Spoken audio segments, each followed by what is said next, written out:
할렐루야. 오늘 이 밤에 나오신 여러분들 주님의 이름으로 축복합니다.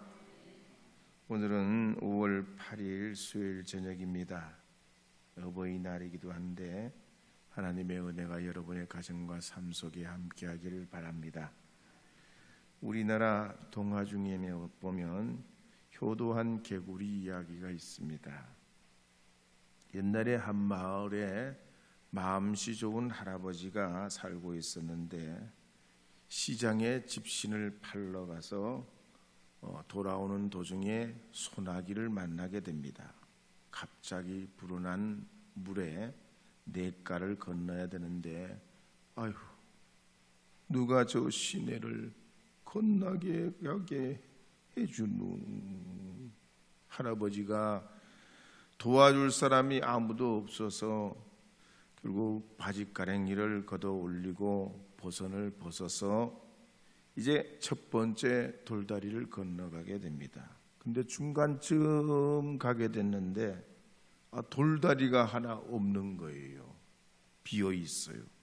할아버지는 있는 힘을 다해 다리를 벌렸지만 그만 물에 풍덩 빠지고 말았습니다. 아이고 어리야, 아이고 어리야, 아이고 나 죽네, 나 죽어, 아이고 나 죽어. 그때 개구리가 할아버지 걱정 마세요. 제가 빨리 사람들을 데려올게요. 이 개구리가 급히 마을로 들어갑니다. 사람들을 데려오고 결국 이 할아버지가 그 물에서 나올 수 있게 됐습니다. 그 후에 할아버지는 자기를 구해준 이 개구리가 고맙고 고마워서 가뭄이 올 때 또 보릿고개가 됐을 때 먹을 것이 없어도 개구리에게만은 먹을 걸 줬다고 그래요. 그러니까 이 개구리가 할아버지의 그 은혜 때문에 너무 고마워가지고 할아버지가 저 나무하러 갔다가 힘들어서 나무를 못하게 되면 돌멩이를 던져가지고 쓰러진 나무가 있는 곳을 알려주고 논두렁에 가서 논두렁을 고치러 갔는데 돌덩어리가 있어가지고 어렵고 힘들어서 일을 못하게 되면 두더지에게 부탁해가지고 물기를 내주고 벼이삭을 참새들이 와서 그냥 자꾸 쪼아 먹으면 까마귀에게 부탁해가지고 참새들을 쫓아줬습니다. 그러다가 할아버지가 병들어서 눕게 됐을 때는 저 산에 가서 산삼을 구해 와가지고 할아버지를 드렸다는 이야기예요. 개구리도 할아버지 은혜를 알고 어른의 은혜를 알고 부모님의 은혜를 아는데 사람은 더더욱 말할 것 없이 그 은혜를 알아야 한다는 거지요. 여러분의 가정도 오순도순 행복한 가정, 자녀를 사랑하는 가정, 부모님께 효도하는 가정이 되어야 할 줄로 믿습니다. 그래서 우리 금암제일교회 교우 여러분 가정에는 다 효자 효녀들이 생기고 참 사랑스럽고 행복한 믿음의 가정으로 나날이 자라가기를 주님의 이름으로 축복합니다. 이제 지난 시간에는 누가복음에서 예수님 탄생 이야기를 보면 목자 이야기와 분량을 비교해 볼 때 예수님 탄생 이야기는 비교적 짧지만 목자 이야기는 길다고 그랬습니다. 당시의 목자들은 가장 인정받지 못했던 떠돌이, 집시, 먹고 살기 어려운 가난뱅이, 안식일도 못 지키는 불신앙인에다가 교양도 없고 글도 못 읽는 무식쟁인데 법정에 가도 써주지도 않고 받아주지도 않던 이 목자들을 누가복음에 보면 예수님 탄생의 첫 증인으로 이렇게 등장하고 있고 기록하고 있다는 얘기입니다. 이걸 보면 사람의 기준과 하나님의 기준이 다르다는 얘기죠. 사람은 외모를 보지만 하나님은 중심을 보시고 사람은 보이는 것만 보지만 하나님은 우리의 과거와 현재와 미래를 보셔서 주님 앞에 우리를 용납해 주시고 복음의 첫 증인 삼아준 목자들 같이 하나님의 은혜를 베푸신단 말입니다. 그래서 복음의 기초는 참 하나님의 인격이 있어요. 성경은 하나님의 인격이 묻어나는 것이에요. 창세기 첫 장서부터 계시록 마지막 장까지 하나님의 인격을 여러분 한번 살펴보세요. 중간중간 우리가 이게 조금씩 읽어보면 하나님 무섭기도 하고 두려운 분이기도 하고 심판의 하나님이라 우리가 하나님 생각하면 그냥 그런데 성경을 자꾸만 읽어보면 하나님 그런 하나님 아니에요. 은혜의 하나님, 인격의 하나님, 우리를 주님의 그 거룩한 은혜 가운데 두시기 위해서 하나님은 어떤 계획도 마다치 않고 감행하시는 하나님, 우리에게 오시는 하나님, 우리를 구원하시는 하나님, 우리와 함께 하시는 하나님, 우리 중에 동행하시며 우리를 하나님의 거룩한 은혜 가운데 이끌어 인도해 주시는 하나님이시라는 얘기예요. 그래서 예수님께서 이렇게 오시는 장면을 봐도 권세나 명예나 기가 막힌 어떤 물질의 가장 제 첨단에 서 계신 게 아니고 말구유로 오셨어요. 말구유로. 그리고 마지막에 보여주신 것도 십자가와 빈 무덤이에요. 이걸 보면 예수님 탄생 이야기는 과시가 없고 자랑이 없고 그렇지만 감동이 있고 은혜가 있고 사랑과 평화와 행복이 있다는 얘기. 그래서 다이아몬드가 시궁창에 빠졌다고 다이아몬드가 아닌 게 아니죠. 다이아몬드는 어디에 있어도 다이아몬드 그 값어치가 변함이 없듯이 우리 주님의 그 진리와 은혜는 영원토록 우리 가운데 함께하는 그 구원의 은혜가 되는 줄 믿습니다. 그래서 천사들이 목자들에게 말하기를 무서워하지 말아라. 너희들에게 큰 기쁨을 전하노라. 오늘 다윗의 동네에 너희를 위하여 구주가 나셨으니 곧 그리스도 주시니라. 이제 너희가 가서 강보에 쌓여 있는 아기를 보리라. 이것은 너희를 위한 표적이니라. 할렐루야, 할렐루야, 아멘입니다. 어제 뉴스에 보니까 수능 만점 맞은 의대생이 강남역 옥상에서 자기 여자친구를 살해하고 투신 자살하려고 하다가 경찰에 잡혔어요. 어떻게 수능을 만점을 맞는디야. 예? 여러분은 표정 보니까 만점 거의 맞으신 분들 같으네. 저는 죽었다 깨어나도 목원대 가기도 힘들었시오. 목원대 가기도 힘들었시오. 턱걸이에 가서 가장 은혜로 붙었어요. 제가 시골에서 뭐 배운 게 있어야지, 아는 게 있어야지. 예? 우리는 유치원을 안 나왔기 때문에 저희들은 유치원을 안 다녔잖아요. 맞춤법이 다 틀려. 대학 가서도 레포트 쓰는데 맞춤법 틀리지, 글자 빼먹지. 꼭 글자를 빼먹으면 만약에 아버지 그러면 버자를 중간에 빼먹네. 글쎄 이게 교육의 기초가 없어서 그래요. 턱걸이로 붙었으니 어떡해야.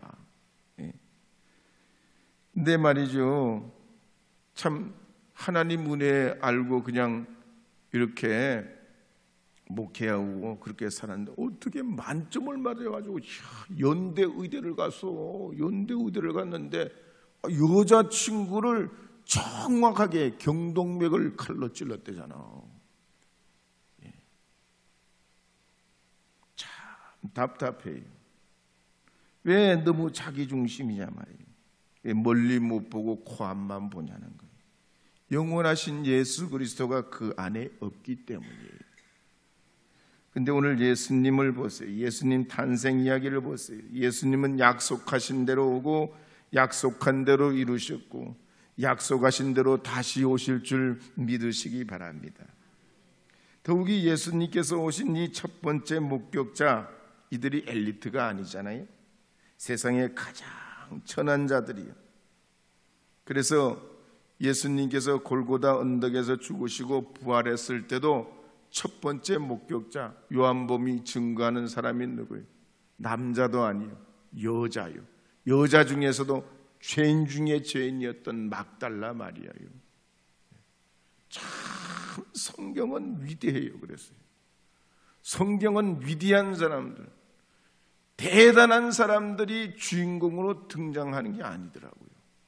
누구에게나 구원이 있고 은혜가 있고 길이 있고 하나님의 축복의 도가 있는 것이 성경이에요.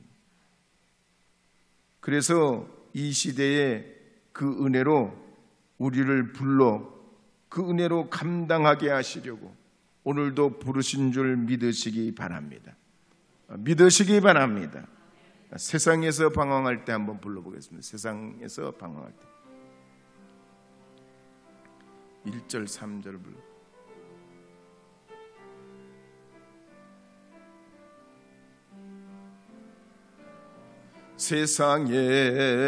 세상에서 방황할 때 나 주님을 몰랐네. 내 맘대로 고집하며 온갖 죄를 저질렀네. 예수여, 이 죄인도 용서받을 수 있나요? 벌레만도 못한 내가 용서받을 수 있나요? 이 죄인의 애통함을, 이 죄인의 애통함을 예수께서 들으셨네. 못 자국 난 사랑의 손 나를 오루만지셨네. 내 주여, 이 죄인이 다시 눈물 흘립니다. 오 내 주여, 나 이제는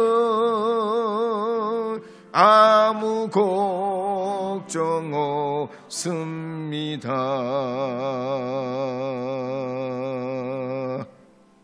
이제 13절 14절 읽어보도록 하겠습니다. 13절 14절 읽겠습니다. 호련히 수많은 천군이 그 천사들과 함께 하나님을 찬송하여 이르되 지극히 높은 곳에서는 하나님께 영광이요 땅에서는 하나님이 기뻐하신 사람들 중에 평화로다. 호련히 수많은 천군 천사들이 지극히 높은 곳에서는 하나님께 영광이요 땅에서는 하나님이 기뻐하시는 사람들 중에 평화로다. 찬송할 때 이 목자들의 마음속에 있던 두려움이 싹 사라지고 큰 기쁨으로 가득 찼다고 그랬습니다. 그러면서 천군 천사들의 그 아름다운 노래소리는 공기처럼 퍼져나가고 밤하늘의 별들처럼 반짝반짝 빛나고 있을 때 누군가 이렇게 말합니다. 자, 어서 베들레헴으로 갑시다. 주님께서 우리에게 알려주신 대로 어서 올라갑시다. 그래서 이 목자들이 천사들이 일러준 말을 듣고 아기 예수께 경배하러 올라갑니다. 그래서 15절에 보면 이렇게 기록하는 말씀이 나옵니다. 15절 한번 읽겠습니다. 천사들이 떠나 하늘로 올라가니 목자가 서로 말하되 이제 베들레헴으로 가서 주께서 우리에게 알리신 바 이루어진 일을 보자 하고. 목자들은 천사들이 일러준 대로 베들레헴으로 급히 올라가서 강보에 쌓인 구유에 누이신 아기 예수님을 뵙게 됩니다. 복음이라는 게 뭡니까? 이와 같아요. 듣고 본 것을 말하고 그것을 다시 듣고 보면서 감동받는 것이 복음입니다. 왜 그렇습니까? 우리가 말을 잘해서 그래요? 설봉력이 있어서 그렇습니까? 아니면 무슨 기가 막힌 논리가 있습니까? 아니요. 성령께서 우리 안에서 듣는 자나 전하는 자에게 확증해 주시고 감동해 주시고 아멘이 되게 하시고 믿음을 주시고 주님 앞에 이 그리스도 예수로 오직 살아가도록 우리에게 그 사랑 베풀어 주시기 때문인 줄 믿으시기 바랍니다. 제가 초등학교 3학년 때 독서반에 들어갔어요. 그랬더니 그리스 로마 신화 이야기, 15소년 표류기, 톰 소여의 모험, 피터팬 이야기, 삼국지, 거기다가 삼손 이야기, 노아 이야기, 다윗 이야기, 막 이런 이야기가 나와요. 그때는 새마을 운동이라 학교 안에도 성경 이야기 책들이 많았어요. 새마을 운동을 기조했던 분들이 크리스천이라 교육개혁의 일환으로 학교 안에도 성경 이야기들 책들을 막 해놨는데 지금은 무슨 법? 예? 차별금지법 비슷하게 교육개혁이라고 해서 일정한 종교에 대한 어떤 이야기를 강단에서도 못하고 공식적으로 절대로 특정 종교에 대해서 말 못하도록 아주 법적으로 조문을 달아가지고 그걸 어긴 사람은 큰 벌을 받게 해놨던 거예요. 근데 어쨌든 그런 책들을 읽는데 우리 친구들도 말이죠. 삼손 이야기, 노아 이야기, 다윗 이야기, 천지창조 이야기 이런 이야기를 많이 읽고 서로 토론도 하고 그랬어요. 근데 그 읽은 애들이 예수님 믿었겠어요? 안 믿었겠어요? 믿었겠어요? 안 믿었겠어요? 안 믿었다고 그러면 믿음이 없는 것 같고, 믿었다고 그러면 그렇습니까? 두려워하지 말고 여러분의 마음과 생각을 표현해도 돼요. 어쨌든 믿었겠어요? 안 믿었겠어요? 참 우리 금암절교회 참 믿음 좋으시네요. 근데 그런 분들이 하나도 안 믿었어. 왜? 이야기에 불과하니까 그렇지. 이야기에 호랑이 담배 피던 시절 이야기도 있고, 홍이가 갈라진 이야기도 있고, 만나와 메추라기 이야기도 있고, 세상의 이야기는 별의별 이야기가 다 있어요. 성경에 나오는 이야기보다 그리스 로마 신화나 북유럽의 신화 이야기나 아메리카의 신화 이야기, 라틴의 신화 이야기는 더 기가 막히고, 중국은 더 그냥 얼마나 그냥 그 무협지 보세요. 예? 별의별 이야기들이 다 있지. 그 이야기들은 그 이야기로만 그치지. 이 복음처럼 생명을 살려내고 영혼을 살리고 죽어가는 심령들을 일으켜 세우는 힘이 없다는 얘기.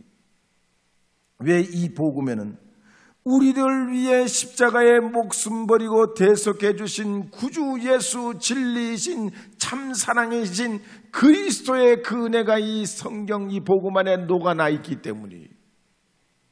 누구든지 이 복음을 듣고 보는 자마다 감동이 있고 은혜가 있고 구원의 길이 열려지게 돼 있어요. 말씀드렸다시피 성령이 이 이야기를 듣는 우리에게 길을 열어주시고 심령을 열어주셔서 우리가 일어나도록 하여 주시고, 질병에서도 싸워 이기게 하시고, 죽음이 코앞에 와도 죽음에 지지 아니하고 부활 소망을 믿는 믿음을 허락하신다는 얘기. 한밤에 들에서 양을 치던 목자들도 그랬습니다. 이 복음을 받고 나니까 무식쟁이지만 본 거 없고 들은 것도 없고 남들에게 따돌림 당하는 집시요 떠돌이 인생이지만 보고 들은 것을 말하지 않을 수 없어. 그 감동을 감출 수가 없어요. 이걸 그냥 묻어둘 수가 없어요. 이거 가지고 그냥 너무 은혜가 돼. 이 복음의 은혜가 흥분돼서 자기의 있는 자리에서 있을 수 없고 뛰어 올라가 베들레헴으로 올라가게끔 한단 말이에요. 이것이 복음 만난 사람들의 자세예요. 복음은 누가 등 떠밀어서 가는 게 아니에요. 이 복음은 누가 시켜서 가는 게 아니고 코 깨서 어쩔 수 없이 빠져나가지 못하게 해서 이 복음이 복음되는 게 아니에요. 이 복음은 감격이요, 감동이요, 은혜요, 하나님의 역사요. 그래서 우리가 만약 누가 시키지 않아도 헌금을 드리고, 우리가 누가 시키지 않아도 내 재능을 드리려 하고, 누가 시키지 않아도 말이야 자기 걸 내어서 예수님 닮아가려 하잖아요. 이런 복음의 감동, 감격, 은혜가 여러분의 삶 속에 충만하셔서 주님의 그 은혜로 살아가시는 여러분 되시기를 주님의 이름으로 축복합니다. 세상에서 방황할 때 불러볼게요. 세상에서 방황할 때 137. 세상에서 방황할 때, 세상에서 방황할 때 나 주님을 몰랐네. 내 맘대로 고집하며 온갖 죄를 저질렀네. 예수여, 예수여, 이제인도 용서받을 수 있나요? 벌레만도 못한 내가 용서받을 수 있나? 이제인의 애통함을, 이제인의 애통함을 예수께서 들으셨네. 못자국난 사랑에서 나를 오만지셨네. 내 주여, 이제이니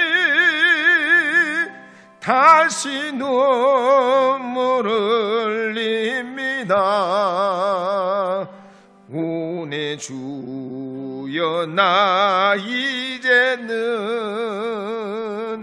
아무 걱정 없습니다.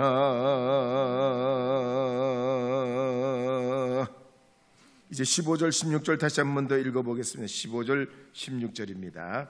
천사들이 떠나 하늘로 올라가니 목자가 서로 말하되, 이제 베들레헴으로 가서 주께서 우리에게 알리신 바 이루어진 일을 보자 하고 빨리 마리아와 요셉과 구유에 누인 아기를 찾아서. 자, 이 목자들이 복음 때문에 은혜와 감격을 받고 어떻게 했습니까? 성경대로, 우리가 성경대로 봐야 돼요. 성경이 뭐라고? 이제 베들레헴으로 가서 그랬습니다. 이제라는 말은 즉시라는 말이에요. 빨리, 지체하지 말고는 말이에요. 그러니까 16절에 보면 빨리 마리아와 요셉과 구유에 누인 아기를 찾아서 그랬습니다. 목자들은 그 은혜의 감격에 즉각 지체하지 않고 천사들이 전해준 그 소식에 감동을 안고 달려갔다는 얘기입니다. 그래서 복음이라는 건 토론이 아니에요. 검토하고 모색하고 오랫동안 궁리해내는 연구가 아니에요. 감동받은 대로 확 달려가 버렸단 말이에요. 머뭇거리지 않고 목격한 대로, 은혜 주신 대로 움직였단 얘기. 이걸 보면 동정녀 마리아도 그랬습니다. 누가복음 1장 39절에 보면 가브리엘 천사가 이 마리아에게 말하기를, 은혜 받은 자여 평안할지어다, 주께서 너와 함께 하시도다. 마리아여 무서워하지 말라, 내가 하나님께 은혜를 입었느니라. 보라, 내가 잉태하여 아들을 낳으리니 그 이름을 예수라 하라. 내 친족 엘리사벳이 늙어서 아들을 배웠느니라. 본래 임신하지 못한다고 알려진 이가 이미 6달이나 되었나니 대저 하나님의 모든 말씀은 능치 못하심이 없느니라. 마리아가 천사로부터 이 이야기를 듣고 즉시 일어나 사가랴의 집으로 가요. 엘리사벳을 만나니 거기서 큰 위로를 받잖아요. 막. 엘리사벳 태중에 있던 아기가 막 뛰놀고 엘리사벳도 막 노래를 불렀던 장면을 우리가 이미 지난번에 살폈댔잖아요. 마태복음에 보면 베드로, 요한, 야고보, 안드레가 예수님의 부르심을 받았을 때도 그래서 즉시 그 그물을 버려두고 예수님을 쫓아갑니다. 마가복음에도 보면 12에 혈루증 앓았던 여인이 즉시 예수님의 옷깃을 만지는 즉시, 닿는 즉시 낫습니다. 오늘 본문의 목자들도 천군천사들이 노래하고 지극히 높은 곳에서는 하나님께 영광이요 땅에서는 기뻐하심을 입은 사람들 중에 평화로다 할 때 그 감격, 그 은혜 가지고 베들레헴으로 올라갑니다. 그래서 은혜는 두 종류가 있어요. 은혜는 두 종류. 한 가지는 예수 그리스도를 믿을 때 받는 은혜입니다. 예수 그리스도를 믿을 때 받는 은혜, 이 은혜가 있어요. 두 번째 은혜는 예수 그리스도를 나의 구주로 믿고 그 받은 은혜를 가지고 말씀을 따라 살 때 주시는 은혜가 있어요. 한 가지 은혜만 가지고는 안 돼요. 처음 자동차 인도받을 때 기름을 만땅을 안 넣든지 하여튼 반을 넣든지 3분의 1을 넣든지 넣어줘. 그걸로 평생 못 써. 아무리 새 자동차라도 계속 필요한 대로 넣어야 돼. 우리는 하나님 말씀대로 살 때 받는 은혜가 있어야 돼요. 이 하나님의 말씀대로 받는 은혜는 한 번으로 끝나는 은혜가 아니에요. 오늘 받았다고 내일 안 받는 게 아니에요. 계속 삶을 통해 역사하고 내 영적 성장이 오게 하고 고난도 이기고 질병도 이기고 환난도 이기고 이기는 힘을 주는 은혜예요. 이거는. 그런데 예수 믿을 때 주시는 바로 그 은혜는 어떤 은혜냐? 죄인이 의인될 때, 거듭날 때 받는 은혜예요. 이 은혜는 캄캄한 어둠 속에 있다가 밝은 빛으로 나오는 그 은혜예요. 이 은혜로만 가지고는 안 돼요. 날마다 때마다 하나님이 우리에게 말씀을 통해서 주시는 그 은혜, 말씀을 가지고 싸워 이기는 그 은혜, 말씀으로 살아서 얻는 그 열매로 주시는 은혜, 그 은혜가 있어야 하는 줄 믿으시기 바랍니다. 그래서 고린도후서 1장 6절에 보면 이렇게 기록합니다. 함께 읽어보겠습니다. 읽겠습니다. 우리가 환난 당하는 것도 너희가 위로와 구원을 받게 하려는 것이요 우리가 위로를 받는 것도 너희가 위로를 받게 하려는 것이니 이 위로가 너희 속에 역사하여 우리가 받는 것 같은 고난을 너희도 견디게 하느니라. 아멘. 또 베드로전서 4장 16절도 읽겠습니다. 만일 그리스도인으로 고난을 받으면 부끄러워하지 말고 도리어 그 이름으로 하나님께 영광을 돌리라. 할렐루야. 주님의 거룩한 생명의 구원의 말씀이 이렇게 이 목자들이 뜨거운 심정으로 올라가 베들레헴에서 아기 예수께 경배하고 감출 수 없는 그 감동으로 주님 앞에 나아갔듯이 우리도 하나님께서 시시때때로 역사하셔서 주시는 그 감동과 은혜로 살아가는 하나님의 자녀들, 주님의 가정들이 되시기를 주의 이름으로 축복합니다.